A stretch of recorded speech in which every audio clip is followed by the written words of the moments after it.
სახელმწიფო უსაფრთხოების სამსახურს რო ეძახიან საკუთარ თავს, მაგათ ბრიფინგს ალბათ უსმინეთ და ერთი რიტორიკული შეკითხვა მინდა რომ დავსვა.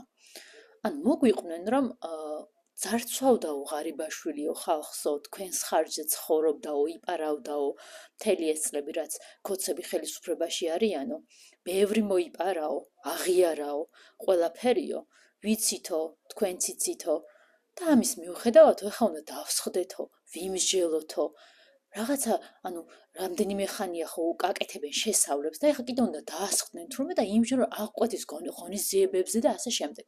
და უკაცრავად, ანუ ლევან ხაბეიშვილი ციხეში რის გამო გამოკეტეს დაუყოვნებლივ. აი ვინმეს აქვს პასუხი, რა ბრალი აქვს ლევან ხაბეიშვილს, რა კონკრეტულად რა სამართალ დარღვევა ჩაიდინა? სიტყვის გამო ეს ადამიანი ციხეში. ანუ სიტყვის გამო დაატყვევეს. სხვა ან მის ბრალში არაფერი არ წერია. ანუ რატომ ზის ეს ადამიანი 4 ოქტომბრამდე 4 კვირით ადრე რატომ დაატყვევეს თქვენი აზრით? იმის გამო რომ სლოგანს უჭერდა მხარს, იმის გამო რომ ამბობდა რომ არაწამოთ ადამიანებიო და ხელისუფლება რო შეიცვლებაო, კანონიერად დაჯილდოვდებით იმის გამო რომ ადამიანებს არაწამებთო.